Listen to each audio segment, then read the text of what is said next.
Dia asal penentuan awal bulan ni ada dua cara.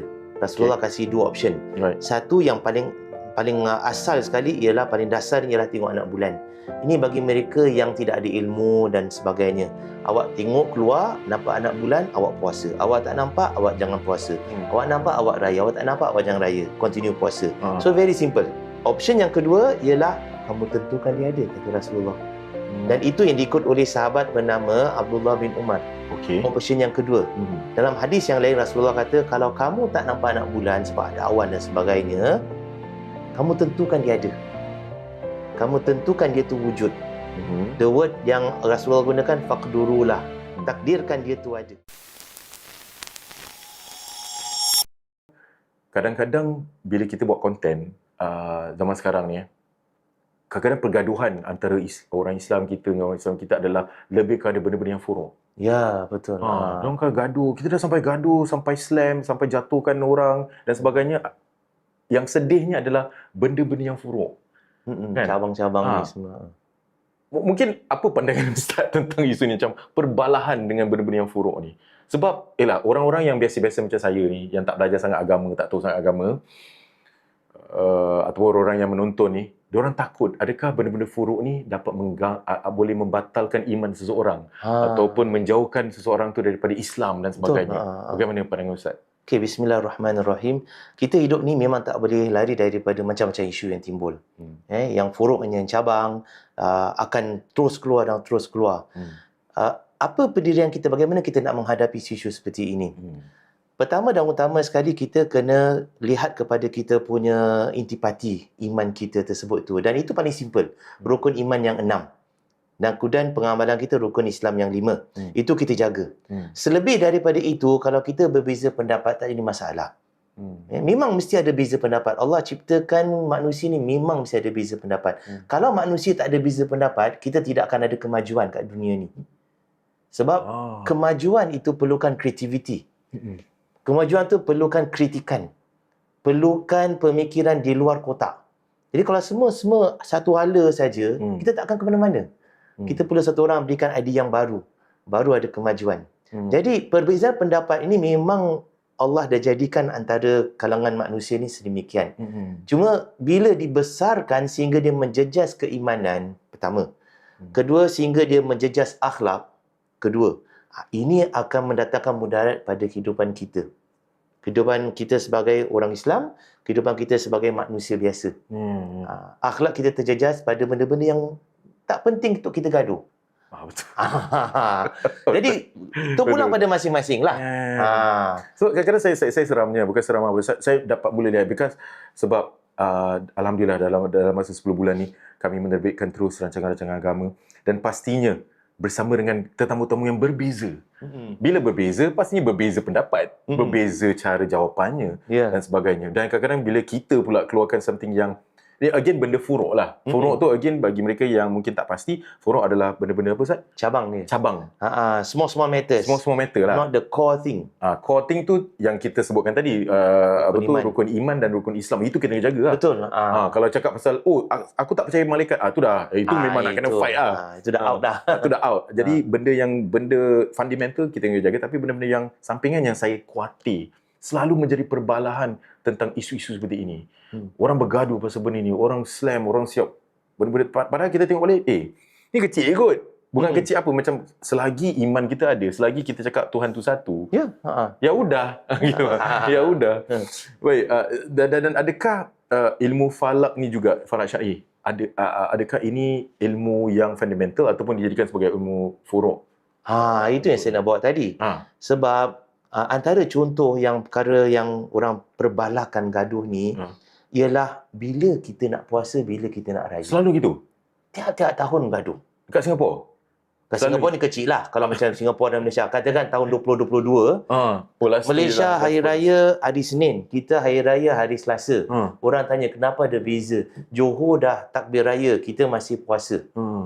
Jadi orang kata ini dah langgar agama Islam, dia dah langgar kita punya pokok agama dan sebagainya. Sebenarnya ini perkara furuk. Sebab apa? Sebabnya ialah penentuan awal bulan dan juga akhir bulan ini ialah bergantung pada anak bulan. Betul. Dan ada tempat nampak, ada tempat tak nampak. Kalau awak nampak, awak rayalah. Awak tak nampak, awak jangan raya. Kan beza macam gitu. Kalau semua nak ikut macam gitu, jadi dia akan menjadikan kaucak-kacir antara manusia. Maka perkara-perkara seperti ini, kita berlapang dada untuk kita terima perbezaan. Kita jangan jadikan dia sebagai satu perkara yang akan memecah belahkan silaturahim antara kita. Syaitan yang nak jadikan kita ni berpecah belah pada benda-benda yang kecil. Sehingga dia mengatakan, oh awak tak raya ikut Malaysia, maka awak ni macam kafir. Awak ini maknanya dah langgar undang-undang Islam. Awak dah langgar syariat dan sebagainya. Ini perkara kecil. Sedangkan dalam solat pun kita ada perkara-perkara yang mana menjadi furuk. Sama ada, contohnya, kita nak kunut ke tak nak kunut. Ataupun kita nak baca Bismillah itu ketika baca Fatihah atau tidak. Macam imam kat Mekah tak baca Bismillah kuat-kuat. Dia baca Bismillah lain. Ada orang kata, imam kat Mekah tak baca Bismillah, apa nak baca Bismillah? Dia baca. Cuma dia perlahan. Jadi perkara-perkara furuk, jangan jadikan perkara ini benda yang besar.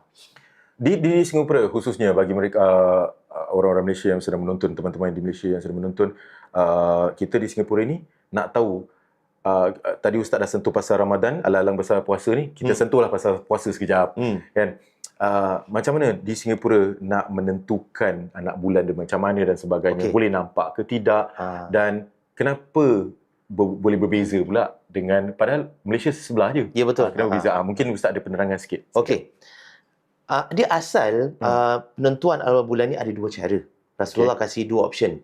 Satu yang paling asal sekali ialah, paling dasar ialah tengok anak bulan. Ini bagi mereka yang tidak ada ilmu dan sebagainya.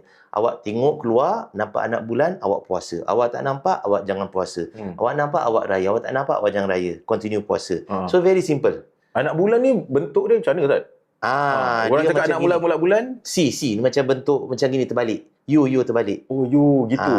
Jadi kalau ini matahari, kan, maka anak bulan dia macam gini. Dia mesti, dia punya bawah dia tu direct dengan matahari, sebab dia cahaya matahari tu pergi kepada bulan, dia reflect kat mata kita. Dia tak boleh macam gini. Dia crescent lah, tapi gini, smile lah. Dia mesti bawah, smiley. Dia mesti kat bawah, ufuk. Jadi kalau ini ufuk, maka dia ke atas gitulah. Ni baru saya tahu. Orang cakap anak bulan macam mana sebenarnya? Dia macam gini. Dia tak, kalau orang cakap saya nampak anak bulan macam gini. Ni bukan anak bulan. Ni awak nampak apa tak tahulah tu. Ni bapak bulan juga. Bapak. Tu orang selalu cakap, ni apa salah pasal? Tengok sendiri lah. Bentuk pun saya tak tahu, kan? So maksudnya bila selalunya kalau kita lihat mufti nak melihat anak bulan dan sebagainya, maksudnya mufti sedang melihat anak bulan dalam bentuk seperti itu. Bentuk macam itu. Right. Okay. Jadi ini dasarnya untuk kita tentukan awal bulan, sebab dia bergantung kepada kalender orang Arab yang ambil daripada orang Yahudi, yang ambil daripada Babylon. Mereka tengok anak bulan. Tapi Rasulullah berikan nilai tambah. Option yang kedua. Dalam hadis yang lain, Rasulullah kata, kalau kamu tak nampak anak bulan sebab ada awan dan sebagainya, kamu tentukan dia ada. Kamu tentukan dia tu wujud. The word yang Rasulullah gunakan, faqdurulah. Takdirkan dia tu ada. Macam mana kita nak takdirkan dia ada? Macam mana kita nak tahu dia tu ada? Kalau kita tak ada ilmu astronomi, kalau kita tak ada ilmu falak syar'i. Jadi ilmu falak syar'i ini bantu option yang kedua. Kalau kita ada ilmu tersebut, kita ikut perkiraan kita, matematik, anak bulan dah ada, dah tinggi. Kita tengok, pasti boleh nampak. Tapi kerana hujan ke dan awan ke, kita tak nampak. Tapi anak bulan tu ada. Bayangkan kalau kita selak tu awan, nampak anak bulan. Tapi tak nampak. Jadi adakah kita ini nak puasa terus besok hari ke-30 atau kita hari raya? Option yang kedua ialah kamu tentukan dia ada, kata Rasulullah. Dan itu yang diikut oleh sahabat bernama Abdullah bin Umar. Dia itu adalah anak kepada Sayyidina Umar bin Khattab. Jadi dia itu kira banyak ilmu. Dia riwayatkan hadis, banyak hadis daripada Nabi. Jadi satu ketika tu Rasulullah dah wafat lah. Dia suruh dia punya pembantu keluar tengok anak bulan. Maka pembantu dia keluar dengan orang ramai semua cari anak bulan. Tak nampak. Maka balik dia beritahu dengan dia punya bos dia lah. Abdullah bin Umar ni kata, kami tak nampak. Kata Abdullah bin Umar, anak bulan ada. Ikut ilmu anak bulan ada. Cuma kamu semua tak nampak. Tak tahu kenapa tak nampak lah. Maka kamu semua jangan puasa besok. Tetapi aku mulakan Ramadan esok sebab aku tahu ilmu aku anak bulan ada. Jadi sahabat ini gunakan ilmu yang dia ada, ilmu astronomi, pada dia anak bulan dah ada, maka dia mulakan Ramadan. Ni cerita pasal Ramadan. Ramadan. Nak puasa. Ramadan ke hari raya ke tak kisahlah. Maknanya dia gunakan ilmu tu, katakan aku nak mulakan Ramadan sebab aku tak nak lewatkan. Aku tahu anak bulan dah ada. Tapi kamu semua tak nampak dan kamu tak ada ilmu seperti aku. Kamu jangan puasa. Kamu tangguh 1 hari. Just play safe just to play safe. Sebab kamu tak ada ilmu. Jadi option kedua ini adalah untuk mereka yang ada ilmu. Sekarang ni ilmu falak syar'i ni, ilmu astronomi, matematik dah canggih. Kita dah ada komputer, kita dah ada matematik very exact lah. Dah boleh hantar satellite pergi kepada bulan, kepada planet lain dan sebagainya.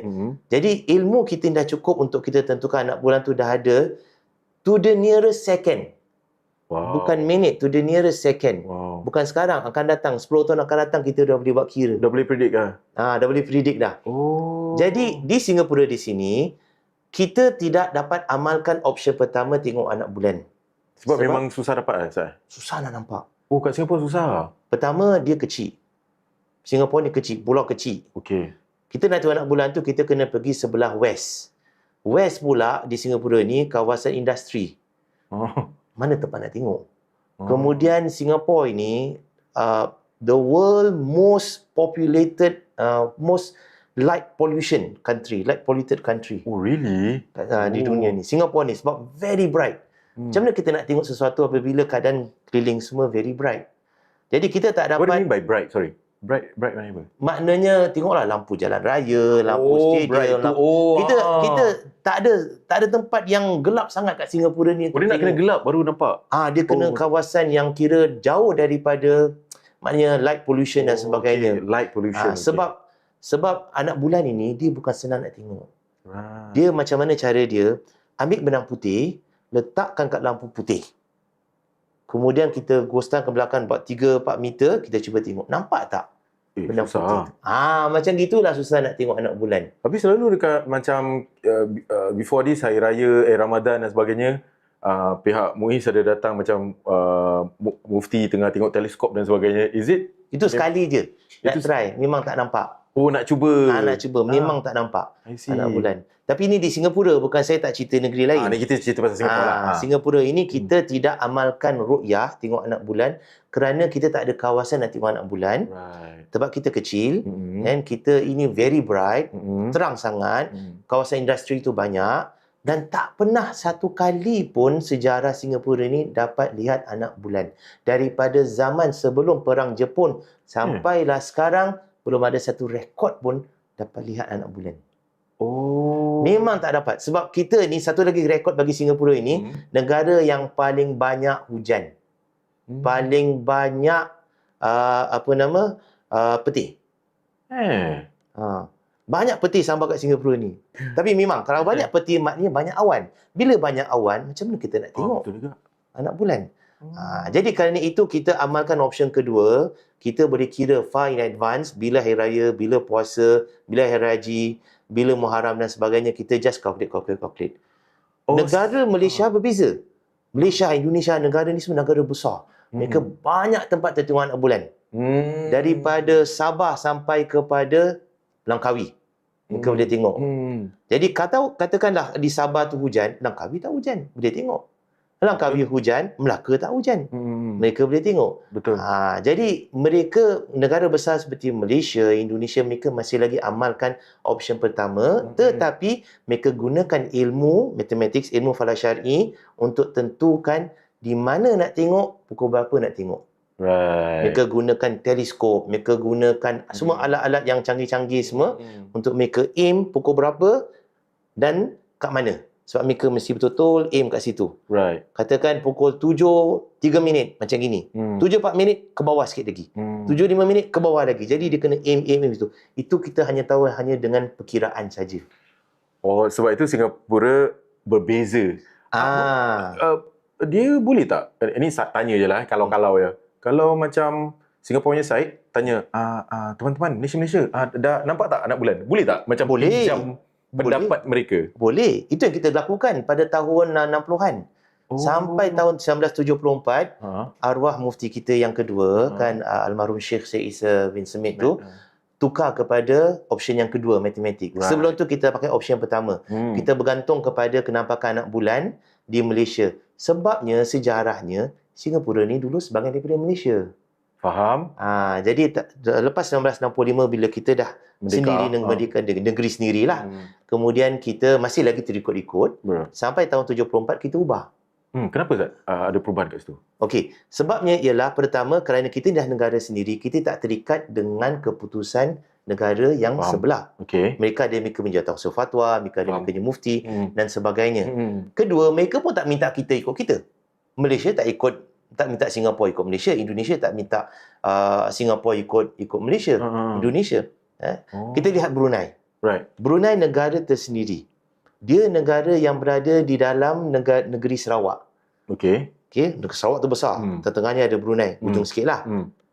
Nah, Sarawak kena ikut Malaysia. Sebab dia besar kan?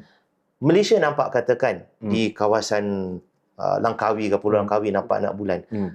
Sarawak tak nampak, Sabah tak nampak, Brunei tak nampak.